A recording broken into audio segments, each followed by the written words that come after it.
আসসালামু আলাইকুম। আদাব। আমি রাব্বি সৈয়দ।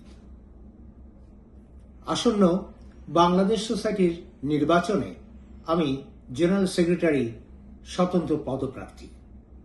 আমি একটা পরিবর্তনের ডাক নিয়ে আপনাদের সামনে হাজির হয়েছি।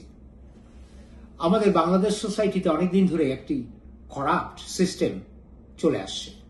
আমরা টাকা দিয়ে ভোটার সংগ্রহ করছি, ভোটার রেজিস্ট্রেশন করছি, ভোট কিনছি। তার কারণে আমাদের কারোই কোনো দায়বদ্ধতা নেই এই বাংলাদেশ সোসাইটিতে। আমরা আশানুরূপ কোনো কার্যক্রম দেখতেও পাচ্ছি না। আসুন সবাই মিলে আমরা এই পরিবর্তনের জন্য একসাথে কাজ করি। আমরা ভোট কিনব না, আমরা সেই সুযোগ তৈরি করব। আমার ভোট আমি দেব, যোগ্য ব্যক্তিকে দেব এবং বাংলাদেশ সোসাইটিকে একটি প্রতিষ্ঠানের রূপ দেব, যে প্রতিষ্ঠান আমাদের চাওয়া পাওয়া পূরণ করবে। সবাই ভালো থাকবেন, সুস্থ থাকবেন।